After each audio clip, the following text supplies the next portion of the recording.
Hello there. Here is Gonzalo Steves. I'll be your host today, and this is the self-defense, the real self-defense podcast. Uh, Now, my name is Gonzalo Steves. I've been. I'm going to have a conversation that might. I'm going to say it might make you uncomfortable. But that's why it's important to have it, okay? What do I mean by that? We are going to talk about what is really, what does really work in terms of self-defense. And this has a lot of controversy in terms of the world of self-defense, martial arts, and what I want to ensure is that you guys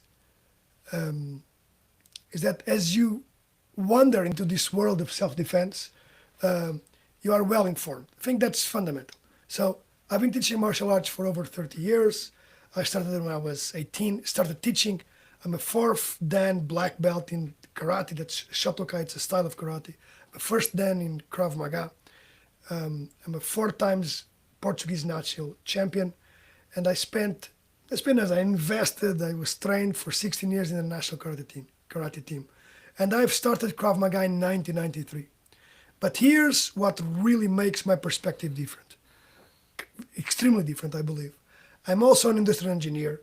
I have a postgraduate study in system dynamics and the commercial space and in the commercial space industry. I'm also a 3 times NASA Challenge Award winner. I'm specializing in space and human performance. And really important, at least from my perspective and perspective of what we teach in here, what we teach at Self-Defense for All, I've been teaching martial arts across 4 countries: Portugal, Norway, UK, and in the last 7 years in the US. I think this combination of unique martial arts experience and systems engineering makes a lot of difference and drives also my approach to self-defense. So I'm going to say this from the beginning. What I'm about to share with you guys, I've verified. It's real data. It's something that you can verify by yourself. But what I want you to know right now from the start is most of the things that you've been taught or you think you know about self-defense is wrong. Yes. Most of the things that you know about self-defense is wrong. Not because I say it, but because it's not proven. Yes. So let that sink in, okay? So for the next 30 minutes, I'm going to tell you some hard truths about violence, about what actually works and what actually doesn't. And this isn't a feel-good workshop where you go and you raise your hands and at the end you receive a pouch with great things and beautiful things, all of that. This is education about life, about a life or death topic. In this case, self-defense. So I want you to sit down in there. I'm going to make sure that I've got the show notes ready for all of us. And okay, so if you're expecting me to teach you the 3 easy moves on how to disable any attacker, you just came to the wrong place. But if you want to understand what violence actually looks like and how to prepare for it in a realistic manner, stay with me. Stay, because we have real data on what does violence means in this particular case for women, okay? So what is it that the statistics, what are statistics that no one wants to talk about? And before we start, let me be clear about something. Most of what you'll hear today is backed up by peer-reviewed research, public information. Not something that someone is in like in a balcony or in his garage. This is backed by peer-reviewed research, published in medical journals, published in, I'm going to say, pretty decent scientific research institutions. This is not a martial arts marketing. When I tell you a statistic, I'll tell you exactly where it comes from. And this is really, really important. So these numbers do matter. These numbers are, in particular, I'm trying to pull up a more detailed information on how this will work for you. These numbers come essentially from the Center for Disease Control, the national, in particular for the National Intimate Partner and Sexual Violence Survey. This isn't an opinion.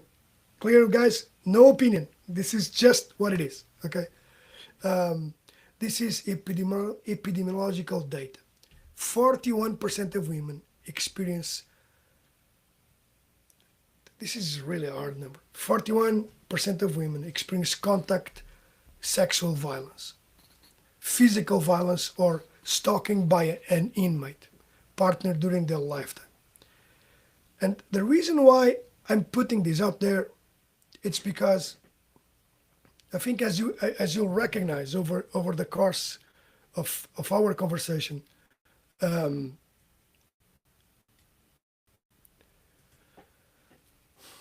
it's not stranger danger. Okay, most of the times, no, it's not, but a lot of times it's not stranger danger. I want you to reflect on that. 1 in 5 women experience rape or attempted rape. How is that possible? How is that possible, right? These numbers are from the US, okay? I don't have numbers from Europe. I hope numbers are different, but these are the numbers that come out directly from the studies. I also want to, but but here's the statistic that changes everything about how we should train. 90% of sexual assaults are committed by someone the victim knows. And I find this really unbelievable, okay? So I'll repeat this, 90%. So this again. This means if you are training to fight off a stranger in a parking garage, you are preparing for the wrong scenario. 9 times out of 10. You see this? So when we talk about training, and look at me, it's not strangers in the dark, in a dark alley. It's people you know, people you trust. You made eye contact. Something was in there. 68% are committed by intimate partners, relatives or acquaintances. Only 90% by strangers. And I find this,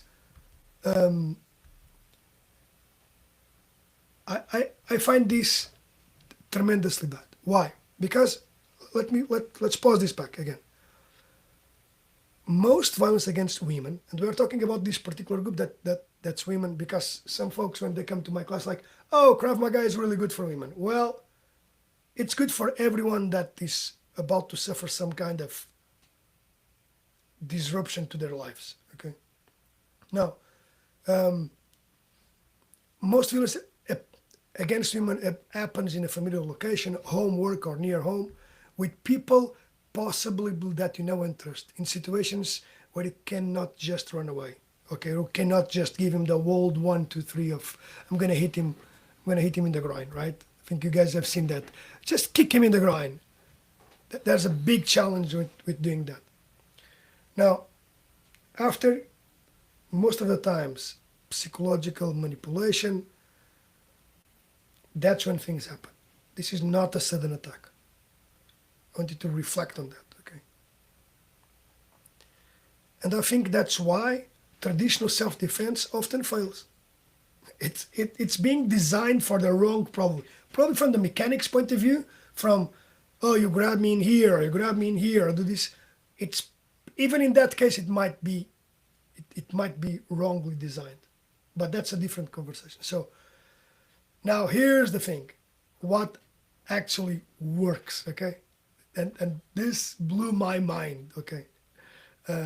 Because in fact it's proven, it works, and it's different from what I've seen so far. Now, there's only one self-defense approach, only one, okay, with rigorous peer-reviewed research that is proving that it actually works. One. Let it sink in, right? Let it, one. Okay, so, and it does have a name, okay? It's called Empowerment Self-Defense, studied by the University of Windsor. The results were published in the New England Journal of Medicine. That's a journal that, well, actually publishes cancer research and vaccine studies, okay? So it's a pretty serious research journal. So let these credible numbers sink in. They have a 12 hours program where 46% of reduction is measured and seen in rapes. That's a lot, right? 60% reduction in attempted rapes. And these results lasted over a full year, confirmed by a 2 years follow-up study. This is really important, okay? Because if you guys are from the Krav Maga world, people say, oh, work post the starter reflex because the information will be there. And there are, I'll dedicate a whole episode on starter reflex and what to do with that, and how can we embed that into training. Starter reflex is when you see something coming at you, like, whoops, put your hands up, get back, get forward in some case. But to put this in perspective, continue here, for every 22 women who took this program, one additional rape was prevented. That's it. It's pretty amazing, right? So what made it work wasn't just the physical techniques, okay, really important. It was awareness training for early threat recognition, okay? Something that needs to be fundamentally in your program. Boundary setting and assertive communication. Hey, stop there, do something, okay? De-escalation techniques for acquaintance situations. Of course, you don't always want to get into the physical side, and physical techniques as the last resort. Plus, trauma-informed instruction that honors all survival responses. It's really important. How does that sound? Now, I need to be honest with something that is very uncomfortable even for me. I've been teaching Krav Maga since 1993, so that's a lot of years, right? I've been training and teaching Krav Maga since 1993, but guess what the research talks about Krav Maga effectiveness? Nothing. Or better, almost nothing. There are essentially no peer-reviewed studies proving that Krav Maga works better than other approaches for self-defense.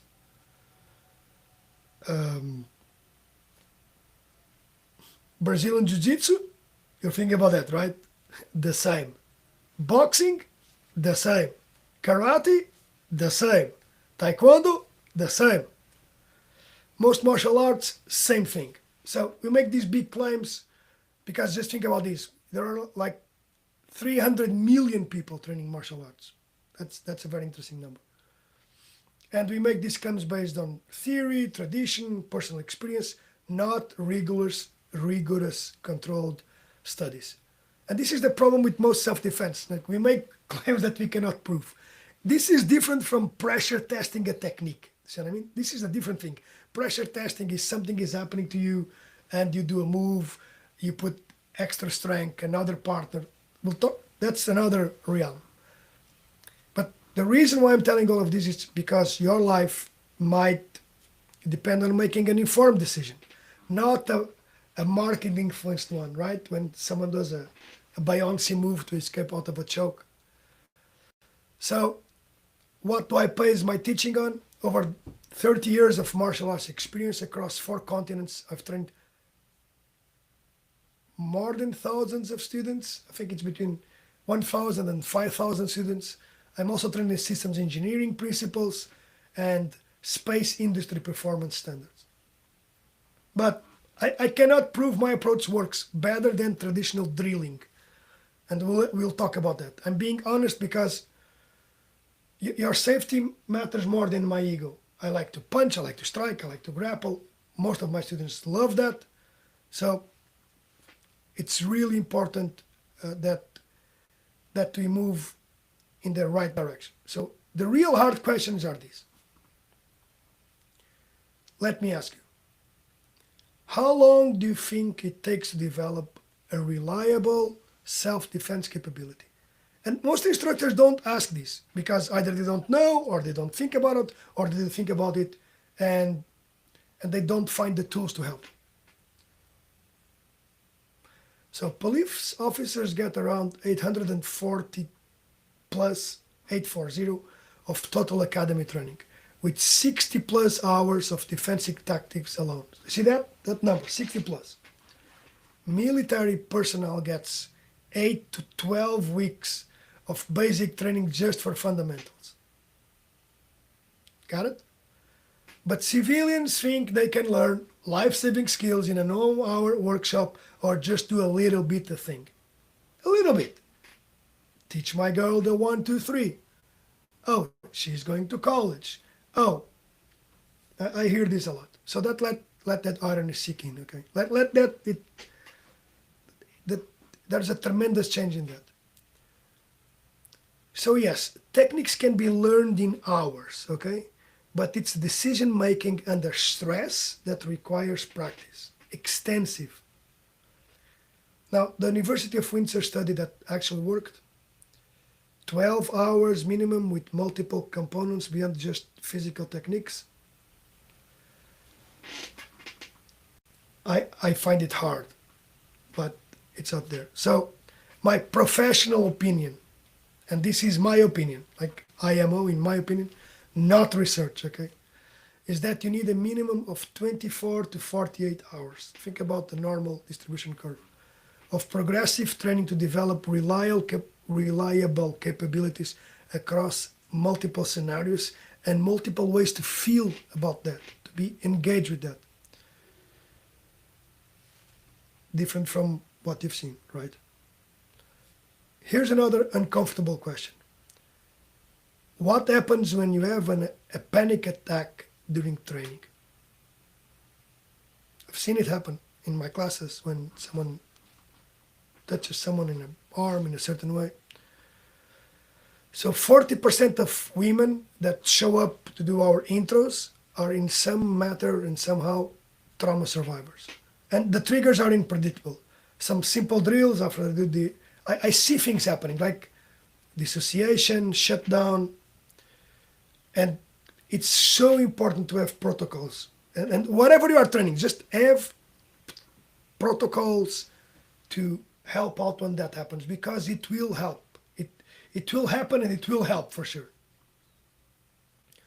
But now here's another question that keeps me up at night, and probably the reason for this video, that is, what's my actual success rate? What am I doing to stop the problem? Well, about 40% of people don't complete my initial programs, the 6-week challenge. They quit because it's too intense, because they have scheduled conflicts. Some of them are working moms already, or they just don't show up. They pay and don't show up. They have injury concerns or the expectations. This is too hard for me. I cannot do it, or I want to do something else. I'm not comfortable. And honestly, I also have no systematic way to tracking how my students perform in actual attacks. I have stories, but I think none of us does. We have, you see videos coming out there, but we are all making educated guesses about what works in real situations. And this is an uncomfortable truth, okay? But here's what I believe evidence-based training requires. Acknowledge what we know, okay? And acknowledge what we don't know and what actual research proves to work. Got it? So there are stuff that you don't know, others that we do know, and there is research. And we can work on that. So how do you choose training? If you're, shopping, I heard this expression, like, I'm going to shop for this. I don't like the expression because, but that might be me. But I'll help you out. I'll help you shopping. So how do you do search training? So here's a couple of questions. Ask any instructor, what research supports your methodology? If they cite anything other than the University Windsor Empowerment Self-Defense Studies, ask for what they have with peer-reviewed sources. Most can't, like me. Okay? I cannot say, like, oh, look, that study works. Now, the second thing is, how do you prepare your students for an acquaintance violence? It's just different, like someone that is close to you. Remember that 90% of the attacks comes from people that you know. If the focus in the class is like, oh, someone is coming out of a bush and he's going to try to do something, he's going to try to punch you or grab you or this or that, like, really? Well, and the next question is, what happens when one of your students shows trauma in a response during training? Emotional, physical? So if they don't have protocols or tools, they are not qualified. And what's your dropout rate and why do people quit? If they don't give you an honest answer, guys, that's definitely a red flag. Okay. It's always hard as an instructor to say, like, people quit, they didn't come in, they didn't want to. So here are the immediate disqualifiers based on what research tells us that doesn't work. Women-only classes, please don't do it, okay? 90% of the attackers are male. 1 hour workshops promising empowerment. Get out of there. No content, no contact or resistance training included in the workshop. Technique only practiced in the air, okay? Or promises of quick mastery. You'll do it right now and it's done. Or no acknowledgement of peer review studies. I know it's a lot, right? And marketing is terrible because everyone wants everything fast. So what should you look for? Look, evidence approaches that, when you look into that, like, it does address the acquaintance scenarios. It does include boundary setting. It does include communication training.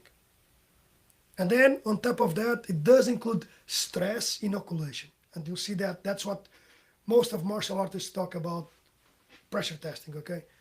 Then add decision making, okay? Do I go to the door or do I attack? And also that require adequate training time. And of course you're asking, what about the trauma side? Of course, trauma needs to be addressed. That is what happens post the attack. How do you deal with that? Look, I'm not saying don't train and stop your classes right now, but I'm just saying train really smart. Choose evidence-based approaches and commit to adequate training time. Please help yourself. It does help the instructor as well. You guys stay more time, but we do our job better, okay? And also understand more about post-trauma, what should you do. So now, what do I actually teach? Okay, what do I actually do at the studio, to be fair? So my approach integrates all the parts from the University of Windsor methodology with adapted techniques from multiple systems. That's a reality, from Krav Maga, from BJJ, obviously from karate. And also many of the principles from engineering that I learned as an industrial engineer and in the award winnings that I had with NASA. Now it's called an ecological approach or an ecological adaptation because everything that you do has to be connected to the specificity of the problem. It must mimic the problem. But more important, we tailor to each individual capabilities.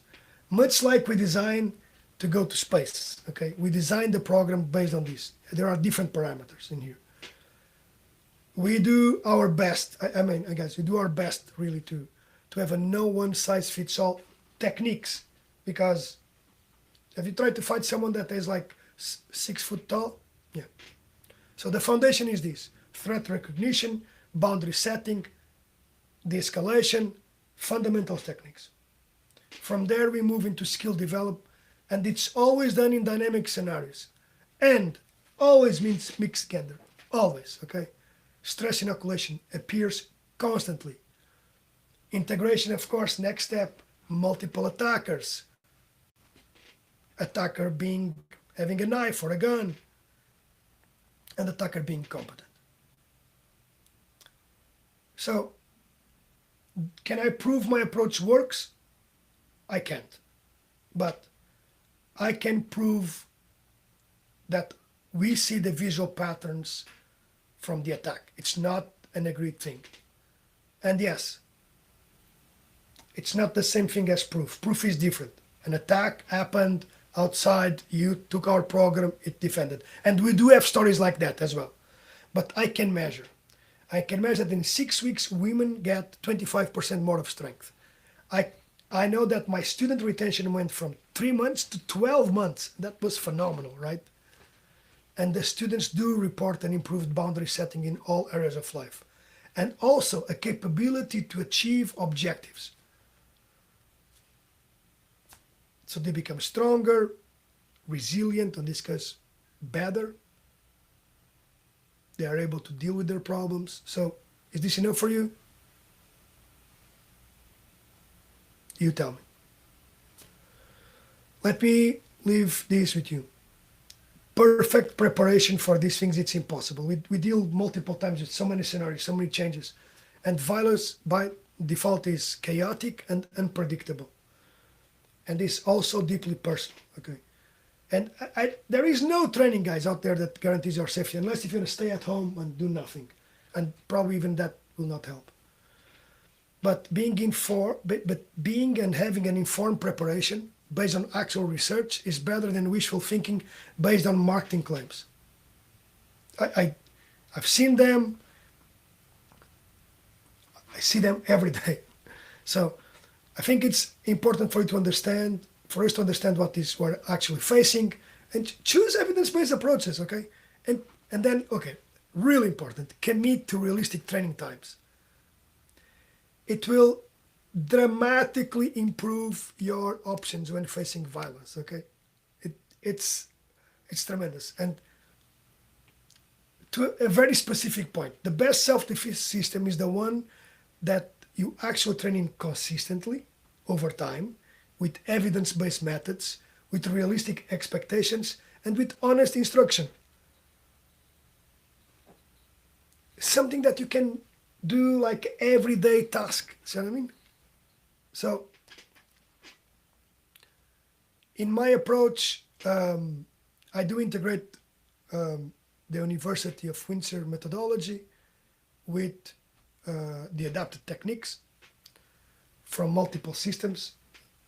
Krav Maga being the main one, to be fair. Then we use progressive scenarios, trauma-informed instruction. Do things always go well? Things change.